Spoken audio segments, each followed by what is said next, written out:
You may be wondering what a political science professor is doing up there introducing this panel.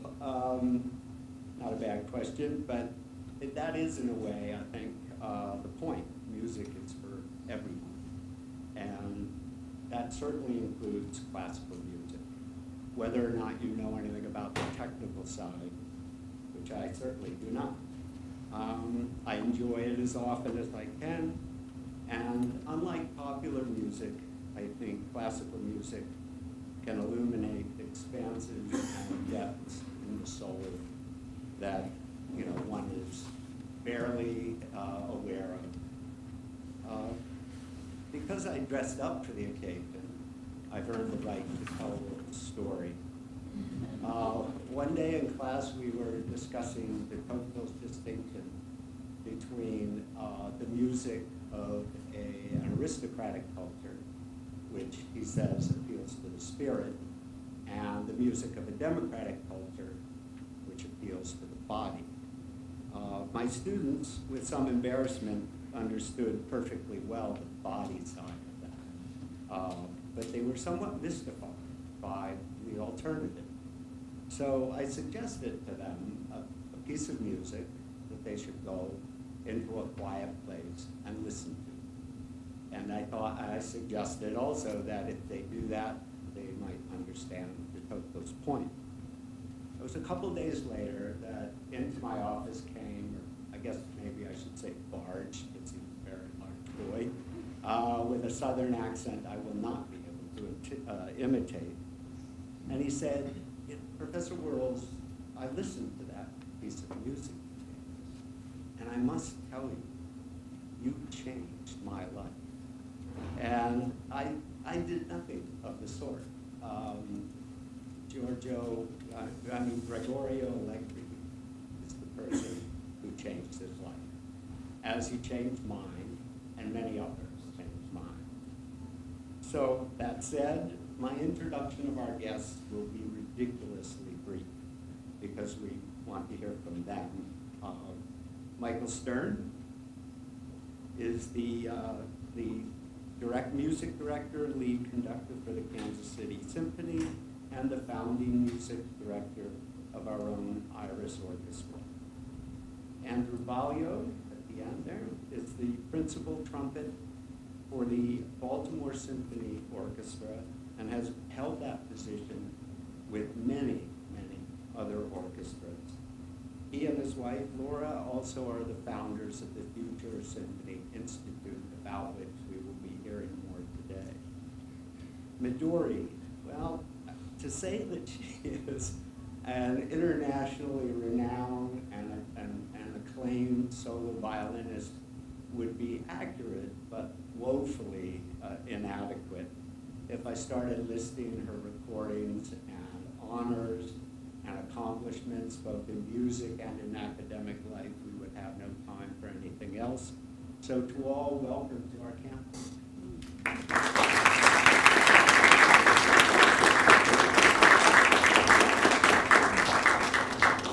I would just like to make a few comments. First of all, I'd like to thank my host, Dan Cullen, who brought me here and brought us here today. We're very grateful to him.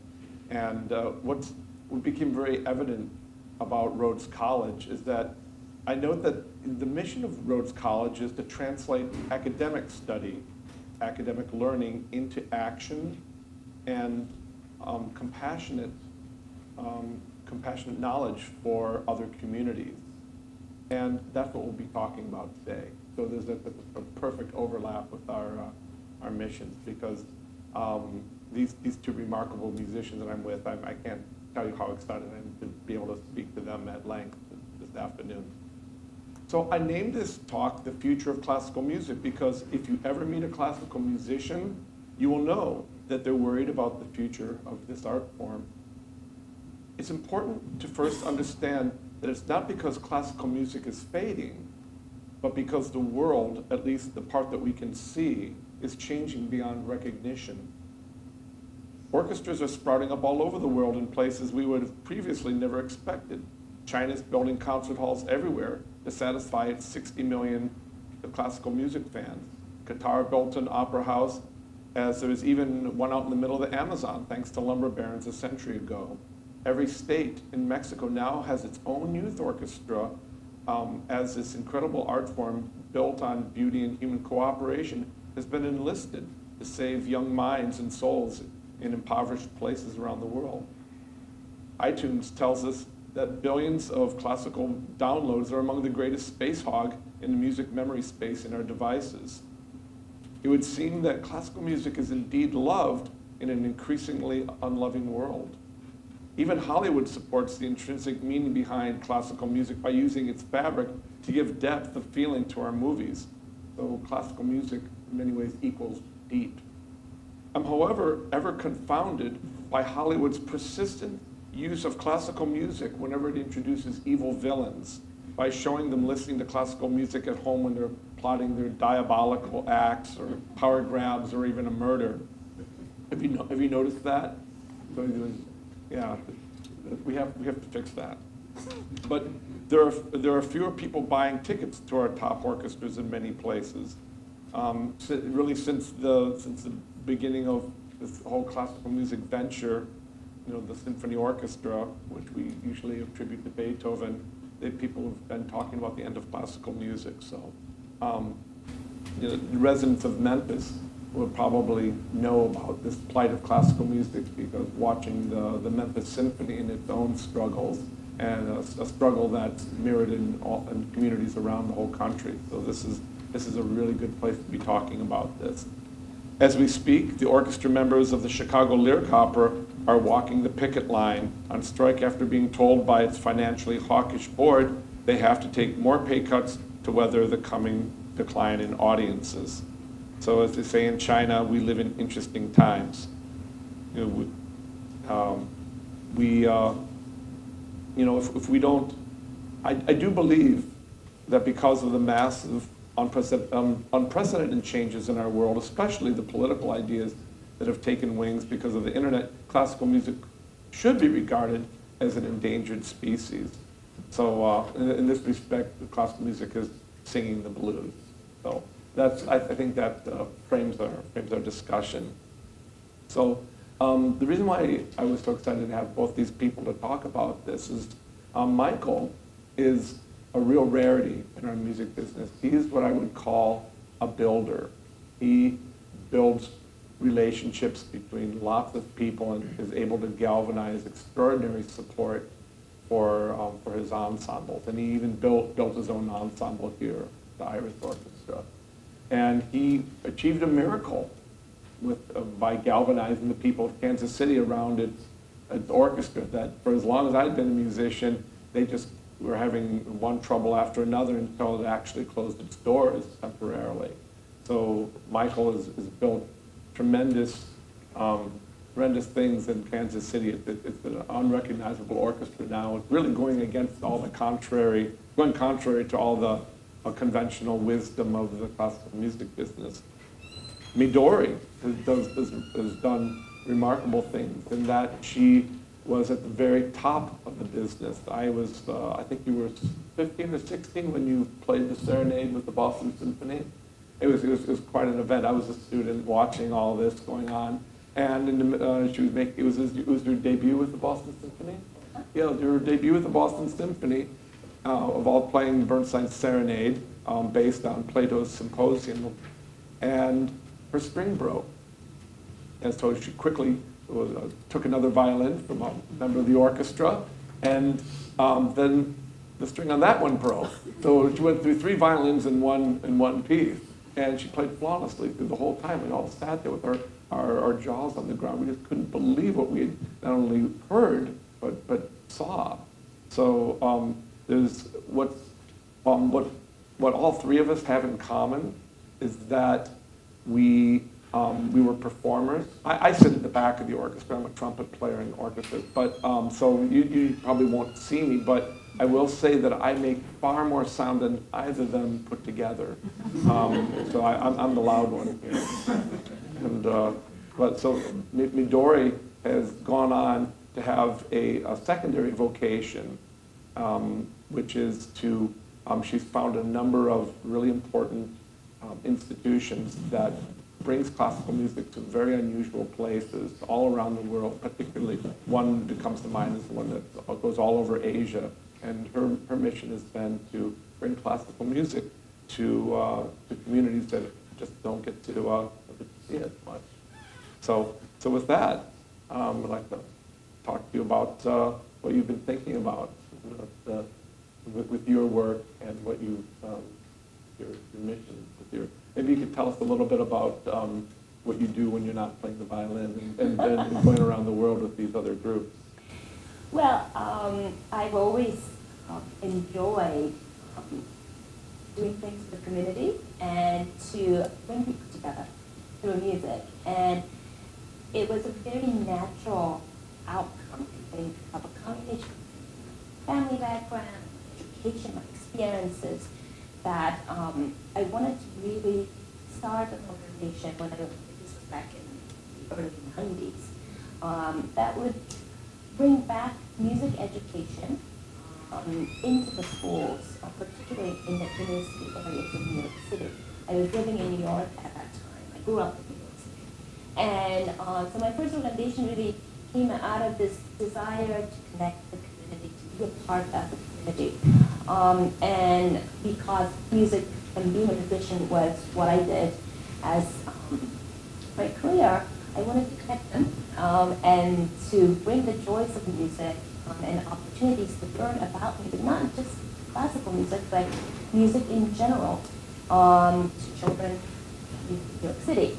My work has expanded since, more recently working with younger musicians to actually support them in finding their own ways to be able to connect with the community, to be able to give outreach presentations, to think about how to structure these presentations, for example, to gain more experience, hands-on experience in working with populations who may or may not have had much access to the performing arts.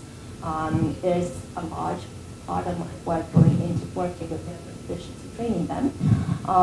And also in terms of training younger musicians, I do teach. I have been teaching for a number of years now. I started to teach quite early in my career as this being involved in education, academically also, was something that was very, very important to me and to my family. Not to pursue college education for my own sake, and as well as to involve myself in sharing what I've learned with the younger generation of students, musicians. So I have been teaching now these schools for a good 22 plus years. And I recently just started a teaching position at the Princeton Institute. Prior to that, I was in LA, in California, head of the strings department for a number of years. And as an administrator and as a teacher, I also like to encourage people to become very involved in their communities and to use their skills to bring people together. There are many, many different ways of doing this, I think, and I felt very strongly that my goal was to be in support of whatever their ideas were, but to help them make these ideas come alive. So I started training programs and then really incorporated my own teaching of the violin with becoming aware, more aware as a citizen. Whatever their cause are, what they feel is passionate, working for them, to support them. And then I have other organizations as well. I started with working with children, but with the changing world, with the changing needs of society, my work has definitely expanded, not to just work with children, but also with other populations who, again, may not have an easy access to the arts, whether in developed regions like US or Japan, or in regions that are not as developed yet, countries such as Myanmar, Laos, or Vietnam. Going back to Vietnam this December, and then combining actually training of young musicians with my passion for outreach in those areas that are developed and not so developed, and this working with youth orchestras, working with people who are actually living under very challenging circumstances, either because of socioeconomic status or by situations around them, politically speaking.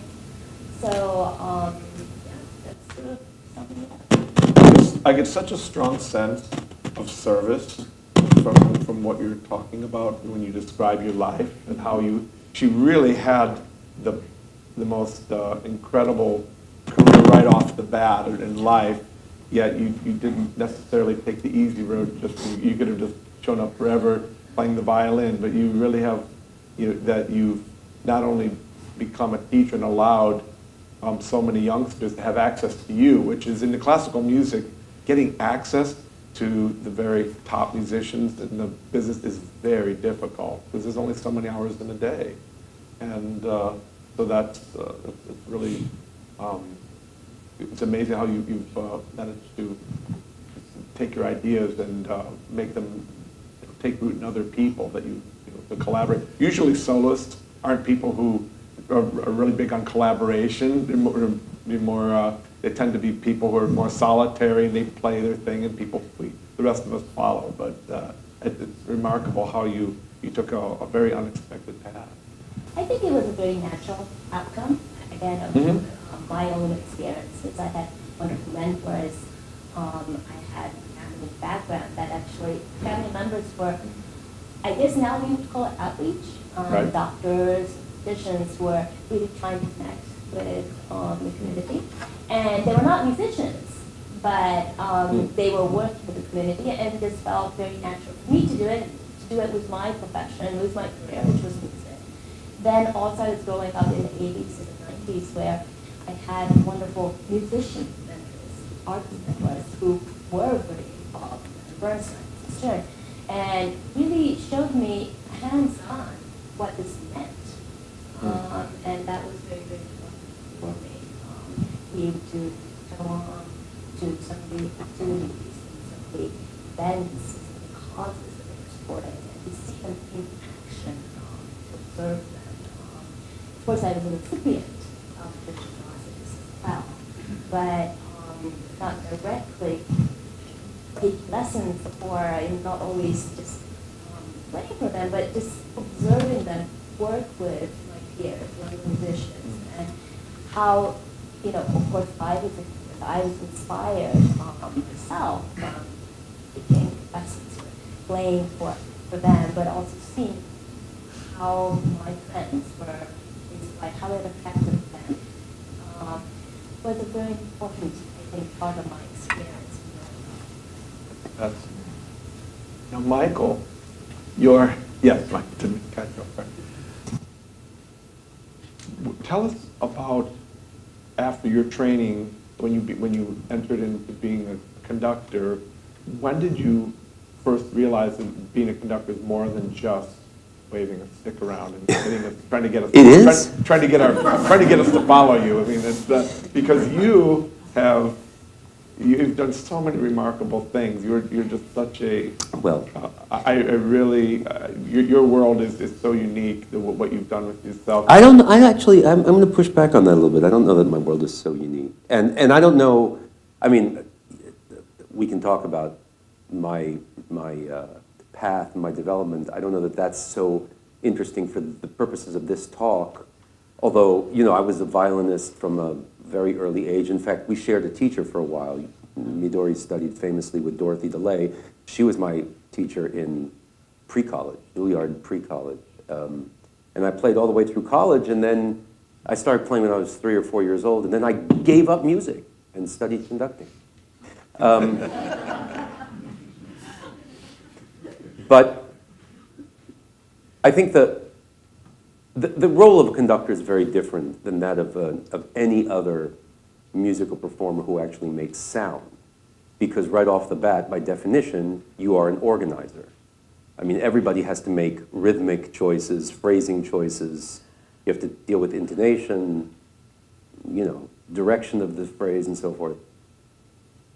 But you don't have to organize anybody else, really, unless you're sitting in an ensemble and rehearsing in a quartet. But if it's just you in the practice room, it's just you in the practice room. We don't have that. For me to be in a practice room, I've got 60, 80, 100 people in front of me, which is a little, yeah, it takes an adjustment, which is why I think young conductors don't do very well, because they're too worried about what other people think of them, and that's not going to help you much. Well, tell us about what happened when you went to Kansas City, because Kansas City was the Kansas City Symphony Orchestra, but again, it'd been the problem child of Well, symphony orchestras. Let me frame the answer in a way which is really specific to your introduction. And I must say, I loved the whole de Tocqueville. We could go an hour and a half on the music of the spirit and the music of the body. 10 minutes on the spirit and an hour on the body. But I'm going to push back on one thing to frame the discussion, and I'm sure that Midori has something to say about this, because you said somewhere in your introductory remarks that we musicians, and I want to get away from talking too much about classical music as opposed to other music. For me, music is music. There's good music and there's bad music. And the way it all, especially these days when supposedly classical concert composers are using all kinds of influences, right, from everywhere. So the blending of world music and pop and rock and jazz, and it's all getting a little bit melting pot-ish. But you said we spend a lot of time worrying about the future of music. I don't know any musician who worries about the future of music. You don't, I don't, you don't, because music is music. We worry about the economics. We worry about the business. We worry about the world. You remember when Ernest Fleischman stood up on a soapbox and announced that music is dead. Yeah. Yes. Yeah. We were all students at about that time. Oh no. Well, but you see, I recently came across another paragraph. Dave DePeters, who's also here and also an old friend of ours and Iris Orchestra mainstay. He and I were discussing this, that there are these paragraphs, and you read, audiences are getting older, the number of people coming to concerts is disappearing, is declining, the orchestras are going out of business, and it's all doomsday. And you find paragraphs like that written in the 30s, and then in the 50s, and then in the 70s, and the 90s, and look, here we are in 2018, and we're still here. I do not worry about music at all. And if there's one thing that, especially among young people, might be interesting to know, is that for me, it all changed when I shifted my perception of describing, of framing what we do. And Midori is the living example of this. I mean, the highest exponent of this, which is that all acts of music are acts of service. And once you make that shift, everything not only clarifies and falls into place, but changes. When you are alone in a practice room trying to figure out the fugue from the Bach A minor partita, you are actually committing an act of service. Your service to the composer, service to the craft, service to this ideal of human perfection, which one could argue that in a Bach fugue it doesn't get better than that. But then you go out in public and you're doing a service to bring that music in a communication and a kind of communion with people who have actually paid good money, you hope, to have sat in the seat and listened to you. And then when you take that idea of service to the larger community, it's not simply to spread the doctrine of music as some ancillary activity to our world, or as some kind of diversion or entertainment. Music can change people in a fundamental way. We know that music can have a transformative effect on the development of young brains, especially the younger brains, the better, in terms of their cognitive abilities, their adaptive abilities, their sense of empathy.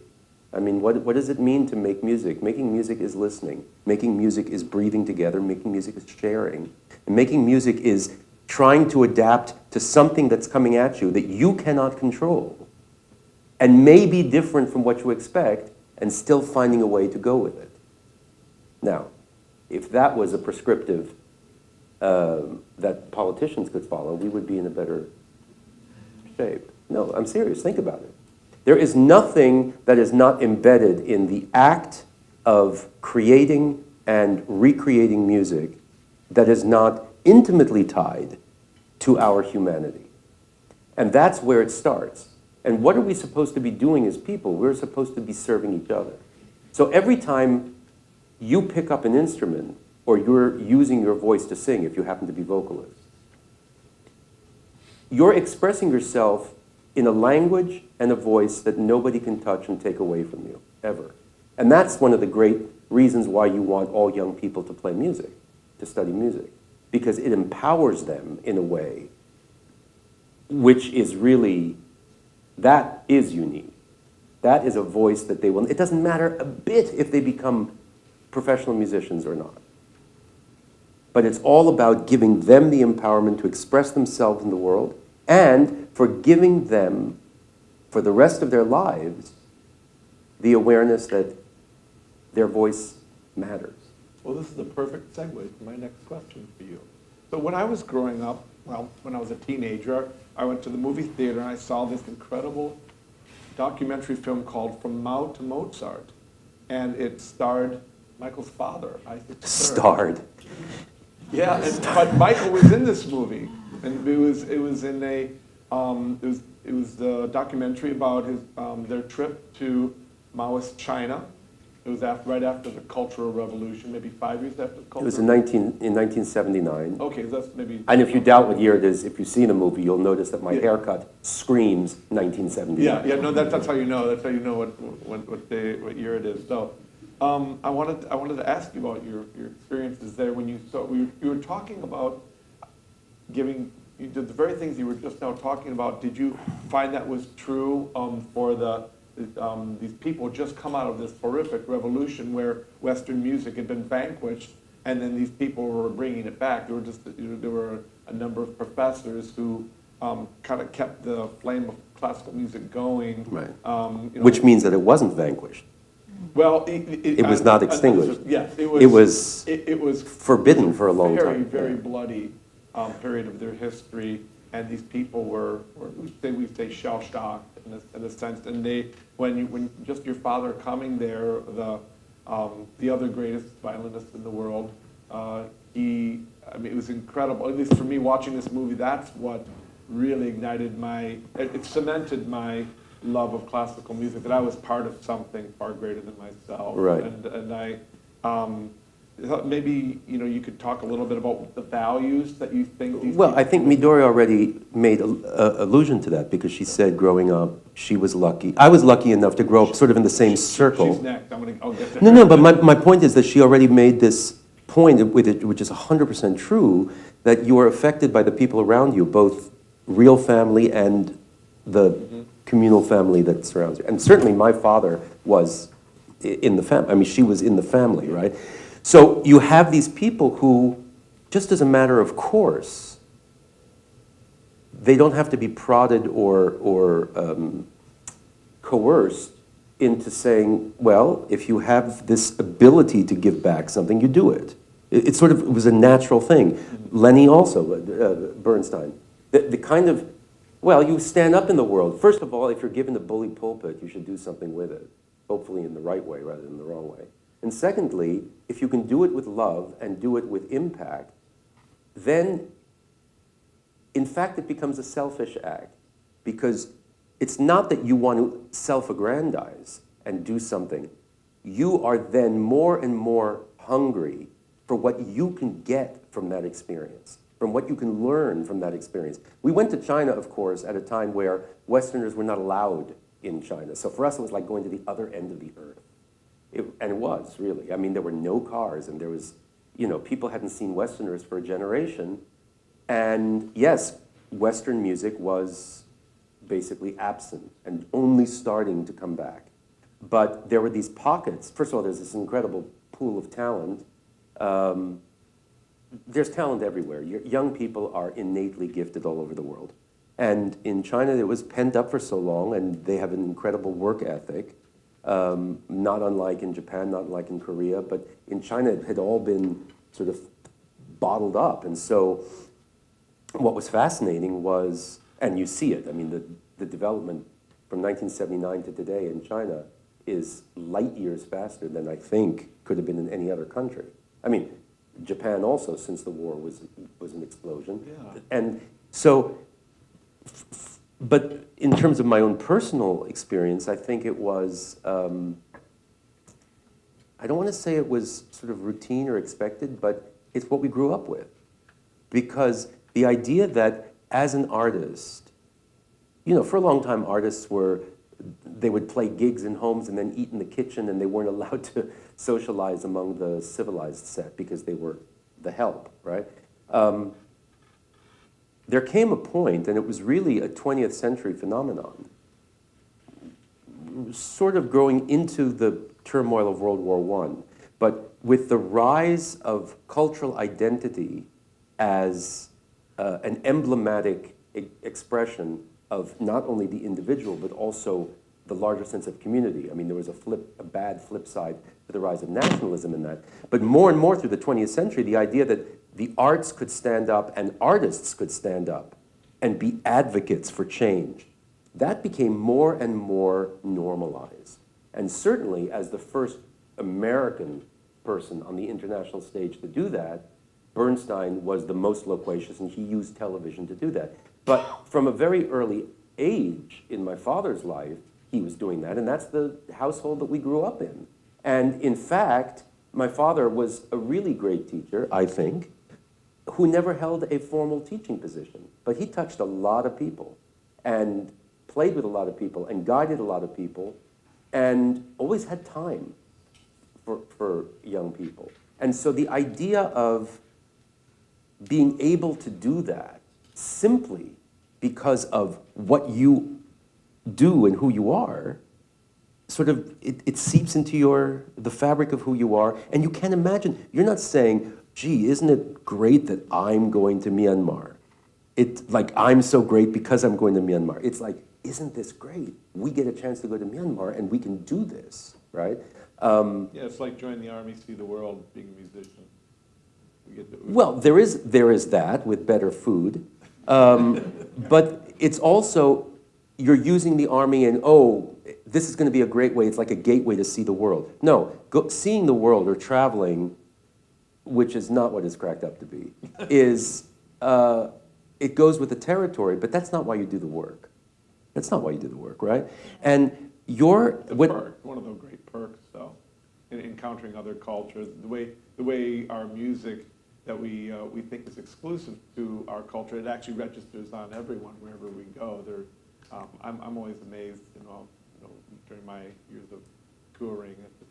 yeah, but look, just think about it. Why is it that for people who don't know anything about classical music, if they get a chance to sit quietly and listen to the Bach Chaconne or the slow movement from the G minor solo sonata, which is very cerebral, esoteric music, and yet the most direct human expression of, it's just a conversation. And they don't know anything about counterpoint, and they don't understand the mechanics of playing the violin, they're hooked. And I would say the same thing of a great Beatles song. And anybody who thinks that there's this division between classical music, they just have to come to the concert this weekend that we're doing with Iris Orchestra. I mean, especially if you're a percussion enthusiast. Oh my goodness, it's like a romp, and there's no, and it's captivating, and there's a lot of very boring pop music. So it's really, it's a question of what the intent of the music is and what the intent of the performer is. And I come back to this idea always that one of the great benefits of music is this building of empathy, which is why you go to far-flung communities and bring music to populations, not because like we are the saviors and they need to be educated with Western music. No, it's because this music that we happen to cherish can actually accomplish something which will have a tangible result in having people react in a different way, right? I mean, why do you teach? It's only because of that, right? I think so, and I feel that especially when I'm going out to some of the remote areas, where the fact that there are these foreigners coming far away, bringing this music that seems or sounds kind of unusual to them with different expectations perhaps. It's not just about the music, it's probably more about everything else. It's the fact that we came to see them, we came to play for them, and that we're interested in learning about them. And it sparks some imagination and inspiration, particularly in the children, in the young people, that there is this world, that this different world that actually exists, that's beyond their immediate environment, and that they can look forward to it, they can actually look towards it, they can be inspired to get out of their immediate environment of poverty, of difficult situations, difficult conditions. And I think in that sense, it's very, very inspiring. And also sort of the musicians, it is definitely two ways, where through these experiences I have learned so much about myself. And it really made me gain so much more respect for diversity, to gain respect for different ideas, and to really know and to start understanding what it means to actually have subjectivity and objectivity.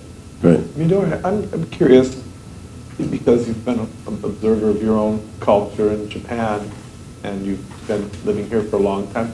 What do you think it is about classical music that was, other than these universal things, but what do you think is particular to Japanese culture that is admittedly reluctant to admit a lot of new things into it? They tend to conserve their own culture, and to change is slow in Japan. They tend to do the things their own way. And this is based on my many touring travels there. But what is it, do you think, that allowed classical music to take such firm root in Japan? It's incredible, the classical music life there.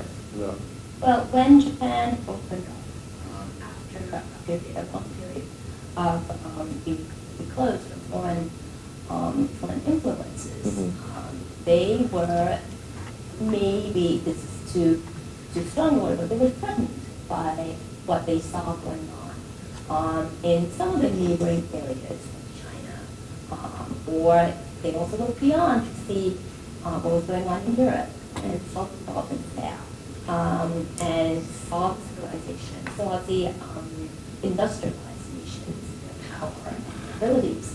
And because of what was going on in the neighboring countries, like in China, civilization, they wanted to do anything and everything to avoid the situation.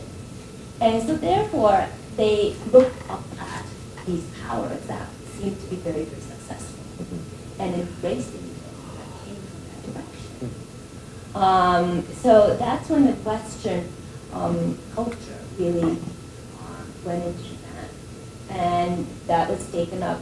They already also had a rather decent nationalized educational system at that point, which was enabled this cultural message or any new educational ideas to be really brought to different parts of society. So there was that, and at the end of the Second World War, it actually went on the other side, because the occupational forces, it became almost forbidden to embrace these Japanese in terms of the culture. Culture. That happened. Yeah. Well, that's fascinating. Thank you for enlightening me about that. I was always wondering what were these things that made this happen. What's interesting is that in my generation, I'm born in '71, I actually went to school in Japan to Rhodes College. I'm from the generation where in the music education classes and music education classes in school guaranteed by the national curriculum in Japan, unlike here in the U.S. Every child gets music education. Every child learns to read music by great grades. Every child basically learns to play an instrument, or whatever.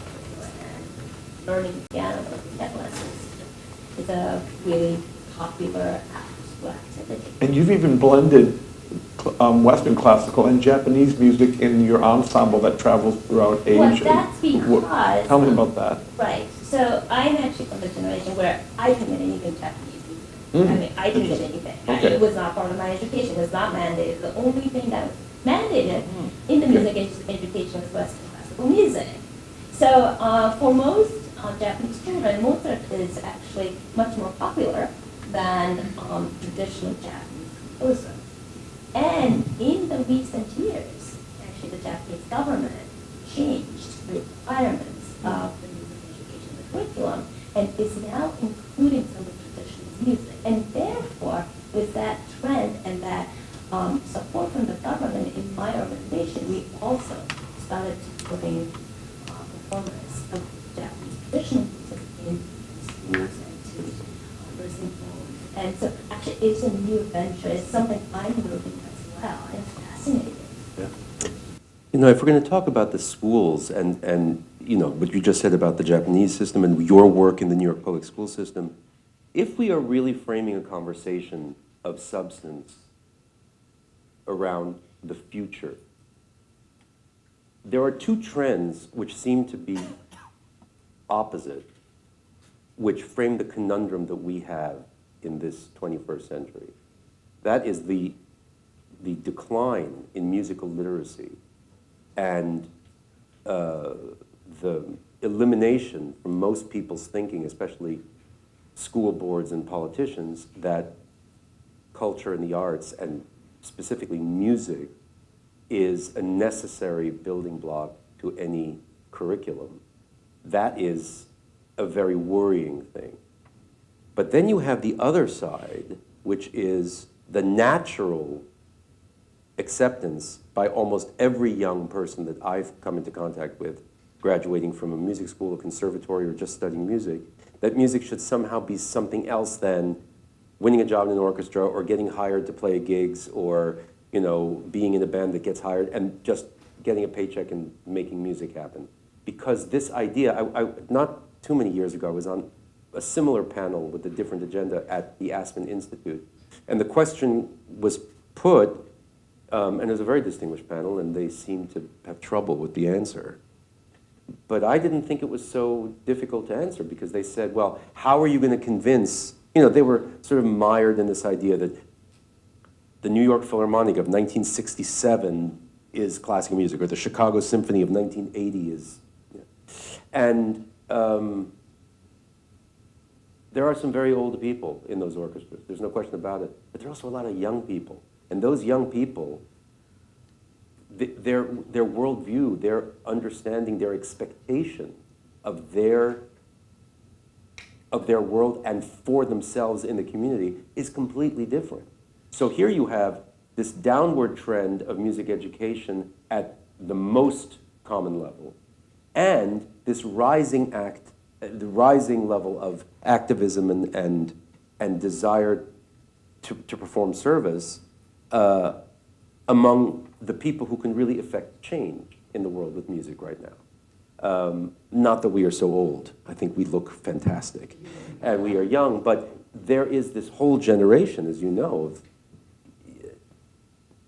and you're going to change the world. And so it's a question of what do we want? You know, the other thing that we haven't talked about, which is a huge part of the future of music, is the immediacy of electronic communication and this preponderance of social media and electronic delivery of art. And that, again, there are two opposing trends, right? Because people are consuming music more and more electronically, and yet, in moments of crisis, what do people do? They do not retire to their homes and put on their earbuds and listen to something in solitude. They seek other people. Not to interrupt, but I just wanted to interject something. Does everyone know that YouTube started a symphony orchestra a while back? Oddly, they just discovered that classical musicians had taken to YouTube with such a veracity, using YouTube simply to document classical music, either just recordings or our performances, and they were seeing something they hadn't expected with YouTube is that it was this a whole segment of classical music fans that were, and so they just, really in an act of generosity, decided to give back to the classical musicians and create an orchestra, and it was remarkable. The audition for the YouTube Symphony was that you would have to take a video of yourself playing your audition and then put it on YouTube.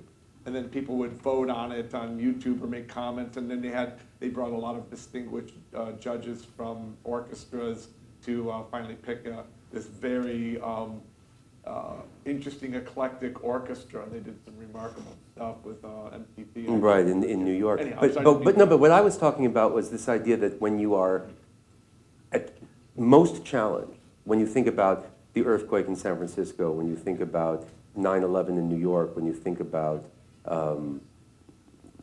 other natural disasters, mass shootings, what happens is that people seek the solace and the comfort of being in the society of other like-minded grieving people. And 19 times out of 20, what they're coming together to do is to listen to music. So it contradicts this idea that we have such fantastic electronic access, we don't need to come together for live music. No, music is human expression, human touch, human society. And you need to feel like you have that connection with society, which also, when you start to think that way, when you're studying music, your performance changes because you are now performing a different act. It's not an act of you trying to get that stupid shift in tune. It's, what does this mean and what do I want to say? Out there with other people. It's out there for other people, So and that's the thing. speaking about, I'd like to take some questions from our esteemed audience because we will time. So yes, you have go ahead. Just ask any or all of us. So, like, the Cultural Revolution, this is, I guess my question was, like, I don't really know that much about Chinese, but I feel like I do get the sense that classical music is really important in education, and, it has, like, maybe more value than I studied, I wonder, like, is that like an active resistance, like in performance and like sharing music Why, You mean it- why is China why is classical music thriving in China? You're right. It's an extraordinary number of people involved there. Well, first of all, there are an extraordinary number of people in China. So if you have 20% of any part of a population doing something, 20% in China is a gajillion more people than in any other place. That's not an easy question to answer quickly, but in a nutshell, the work ethic and the importance of music as part of a civilized education is deeply ingrained in China.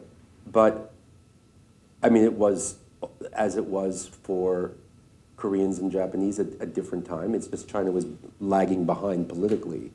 So there were other things that had to be taken care of. For all of the Russian Jews at the turn of the century, I mean, it was a ticket out of the shtetl. It was a ticket out of the ghetto. And, but more than that, it was unthinkable that any child in a Jewish household, at least a male child, unfortunately, it was slightly sexist, but should not study music. It was unthinkable.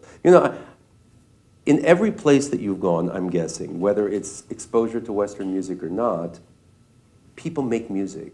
Human beings as a species need to make music. I remember when I was just graduating from Curtis, it was after college, but I was young and stupid, and I went and hiked in the Himalayas, which was fantastic, except that I had a really bad giardia experience.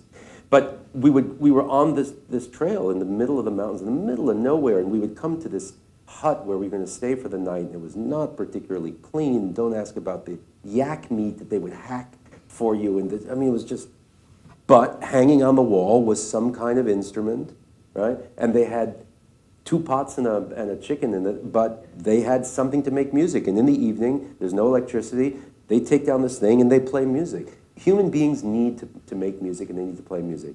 China, I mean, everybody talks about when China will wake up and the developing China and the emerging China is here. China's ruling the world, they just don't know it yet. Right? And so they were obsessed by German culture, especially, you know, the Berlin Philharmonic is big in Japan, it's big in China. But in fact, there are more orchestras in China, there are more musicians playing than almost anywhere else. They just haven't reached the level, particularly of the international standard, but they're getting there. And when you have a great musician who came now through that system post-Cultural Revolution, they're no less impressive. In fact, they're more impressive in a way. Absolutely. Any more, sir, please. Yeah, so I'm a composer and a conductor, one of color. Obviously, one of the things I think about a lot in the future of music is diversity. And I'd be curious if you guys have thoughts on the balance of preservation of the canon versus bringing newer voices and older voices that have been ignored over the years who happen to be of color. What do you think that balance is, the importance of that balance in the future of classical music? I have many thoughts on that. Do you have a... Why don't you start? No, I like your ideas about diversity. I think of music as something I play. I look for new music to play. I like to introduce things that may not be so popular yet. So often play, that's what I think. And bring it to the stage and to perform. And I listen to it in terms of the music. I don't contextualize so much as to which music is needing more opportunities to be heard. I just listen to the music and I bring out what I would like out. I think that there are many opportunities now, many more opportunities now that we had in the past to really, through the internet or through different ways of communication, to access or to have access to music that we didn't previously have, or to creators of this music, or advocates of this music. And so I think we live in a very interesting world and an interesting age when this sort of having that access has become a lot easier. And we definitely have more access. You just have to, sort of decide. I mean, there has to be some kind of organization. So you start to think of, okay, well, how do I decide what I'm actually going to advocate for? And for me, I listen to the music, and if I'm putting a program together, what's the good balance in terms of different styles, different colors, different ideas? And that's how I make my decision. I would only add to that I think diversity it's not a question of deciding is it important or it's a fact. Yeah. And if you inure yourself, I mean, there are people who do believe that it's going to stay exactly like it was in Mamie Eisenhower's living room, but that's a non-starter, right? I don't believe in performing black music or Latin music or women composers' music simply because you need to check off a box. I'm much more interested in good music. And I think that some of the push towards trying to identify and correct some of the inequities that have been historically a problem, especially in our world, sometimes can border on patronizing. On the other hand, look, at Iris Orchestra, we started an Iris Artist Fellow, which is specifically to allow musicians of color an opportunity to come and experience what Iris and the community of Iris can bring. And much of the emphasis for the experience of these fellows is community outreach, learning how to bring music out, teaching in the schools. And it's not because they are musicians of color, it's because they're good musicians. And I think it's incredibly important. The only sort of selfish thing I will say is you cannot, there's an old Jewish saying that you cannot clean up the whole world. But if every person in the world would clean up his or her own corner, the whole world would be clean. So we can't do everything for all music. As an American musician, I think we have a special responsibility to foster a healthy American musical landscape, cultural landscape, artistic landscape, especially in such it's an assault on all things intellectual and cultured, what we're experiencing now in our country from a political point of view, that we have to actually, Leonard Bernstein said this, the only response in times of crisis is to make music more passionately and more committedly, because that's the only thing that's going to endure. And so I would say to you, leave here and go write 5 more pages of good music, right? Or prepare a really great performance as a conductor. I think the change in the world is inevitable. The only thing that you can control is your, not only acceptance of it, but your desire to contribute to it and make it better. And that's what we all do. I don't think you can have a healthy musical culture by only playing great music from the canon. On the other hand, those great works survive because they're great and they deserve to be played. I will say that there's not that much great undiscovered music. Sometimes you run across something that's fantastic. Usually, it's interesting, you can play it once, it's really worth putting into context to know what some of Beethoven's contemporaries, whom you never hear about, really did, or Wagner, or Mahler, or Stravinsky. But there's a reason why those guys, and it's not because they were commercially more viable or, cutthroat in their competition with their colleagues, it's because their talent won out. So, but I think these days we don't have the benefit of hindsight of 100 or 200 years of knowing what music is going to endure. So you do everything. You try to do as much music. People say, well, do you like playing new music? I said, I love it. How many works do you think are going to become great? I said, I don't know. I'm not going to be around. But if I do world premieres, I studied once with a guy who did 690 world premieres in his career. And he once said, of all of those, maybe 50 of them were really good. Maybe 20 of them were excellent. Maybe 5 are going to go through history as great pieces. Look what I did. I introduced 5 pieces. That's really well put. And that's a tough subject. That's the very subject that probably gives us the most pain in the classical music world, because we're a very generous community where the last thing people want to do is cause more pain. We want to be I was born in the Eisenhower years, and the big word. Me too. Yeah, the big word was integration. The idea was to bring people together and have everyone just sort of get mixed up together, and that was the melting pot of America. That was the best case scenario. I mean, if you're talking about the future of music, we're also talking about the future of America. We're talking about the future of the world. And again, I come back to this feeling of service and empathy. Yeah. And you cannot have a world where you revere music and you think we are going to devote ourselves to an art form that uplifts us, and then believe in some of the policies and some of the attitudes that exclude people from fairness and justice and decency. They're incompatible. Remember, the orchestral world in this country, until not that long ago, didn't let women in the orchestras, right? And there were no screens at auditions, and so if you were a person of color, or if you didn't look right, if you were a woman, so the democratization of that process is a very healthy thing. But that was all workplace. That was all workplace stuff, and it so was not art. And so the role of the art then transcends that and has to be about something more important and something more meaningful for them. Let me take more questions. Let's see how many hands we have. Oh, right. Yeah, you don't need, okay. Fine. Hi, my name is Renee. I'm a junior music major. And I really want to thank you for coming out and giving us a piece of like what is going on in your mind in the context of classical music and music in general.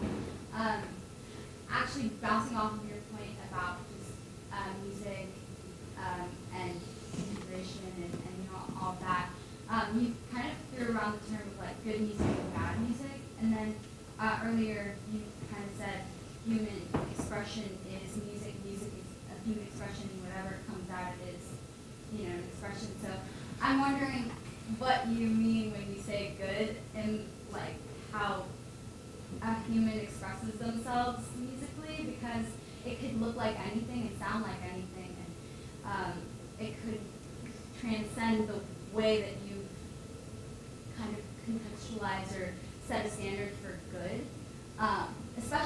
classical music, because classical music is kind of an exclusive art historically, where, like Midori said, has lacked the access that it has for many, many years to populations that, would never hear it otherwise, or didn't have enough money to go and pay for that kind of art form.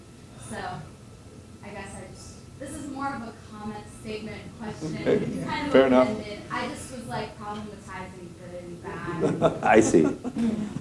I think, when I am listening to music, when I think of something that's good, it actually always has some kind of an emotional impact. It challenges me somehow. It makes me want to hear it again. I don't always decide that I like something upon first hearing, but then something compels me to want to hear it again and to try it out. Or that it's a wonderful combination of being very clear with the patterns, but, for example, but also having surprises, something that turns, that's unexpected. It's just a very, very interesting combination, but it's difficult to explain what it means to have good music versus maybe not so good. I mean, at some level, yeah, it's kind of subjective, and so you either feel it and know it or you don't. I think there's a lot of really terrible pop music. It's just bubblegum, it's stupid, the lyrics are banal, and then you hear a song sometimes, not that she's ready to sing Tosca, but you listen to, there are a couple of songs which I've heard by somebody like Adele. Any fans out there? Hey, welcome. Or you hear... She didn't say Lady Gaga. Well, she's got a voice. The woman can sing. You have a very straight-ahead song from Tin Pan Alley, straight 4/4, a lot of 1/4/5 sequences. There's nothing really going on. The bridge is exactly where you think it's going to come. The lyrics might be a little clever. It's fine. It's good. And then you hear a Gershwin tune where one passing note, one blues note, one altered rhythm, one syncopation changes the way your emotional response to the intent of the song is, and you think, that's genius, right? So you've got these enormously long Mahler symphonies, and you think, oh, it's so boring, it's so static. There's not one moment of boredom in them, because you've got this kind of, this progression of breath and intent and sound. And then you have somebody else from the same period. It's a very nice, beautiful, romantic melody, thickly scored. The strings are doing just what they're supposed to do. The winds come in when they're supposed to do. There's the requisite big ending at the end with the brass, and it means nothing, all right? So it's not because music is serious or music is this or that or a pop song is this or that. I can remember, being old enough, when Beatles songs were new. And I remember as a kid, as an 8-year-old, a 10-year-old, listening to some of those songs for the first time. I hear that song today, I know exactly where I was. The memory is that strong. Not that every Beatles song is such a genius work of art, but there was something so specifically attractive. I would not put a Paul McCartney song on the level of a Mozart symphony. But in terms of what Midori is talking about, there has to be some emotional connection to grab your attention. And just to answer what I think was 17 paragraphs getting to a simple question, what makes music good or bad, but nicely put, I will say that I would steal one line from my father. I don't like to crib, and I don't like to crib from him because, but he used to say this all the time. People criticize concert music or classical music as being elitist. He would always say, I think it should be elitist, because elitism is not a dirty word. I think classical music is elite. I believe elitism should be available to everyone. And it was a point that something so special as to be different and held up as a virtue should be so accessible and so natural to every child that they grow up thinking, this is the language I speak. And in fact, the real tragedy of our modern age is that good music is not in the vernacular the way it used to be. And that, there's no reason why it shouldn't be. People in the streets were humming Mozart tunes from the night before at the opera because they just loved the tunes. And then they would enter the zeitgeist, right? They would enter the musical, the public consciousness. And there's no reason why that can't happen except that we have so much competition from noise these days. And I don't mean noise, but there is a lot of noise. But just noise and chatter and politics and anger and division and claims on your time. And the other thing is, what is music? Music is the manipulation, it's the artistic manipulation of the overtone series and the artistic fooling of our human ears in terms of time. You can have a lot of fast-running notes, but music can be very slow. Or music that actually doesn't have a very fast tempo can, really get you going. It's our human response, because we are all breathing people, how we react to music. Music can do that for us, too. It can slow time down. It can isolate us from the hectic and bring us back to something more elemental. And that nothing else can do. I'm afraid the referee is saying that we're getting to... We're at the end of our time. Yes. It's crazy, Yeah. but please, let's thank our guests.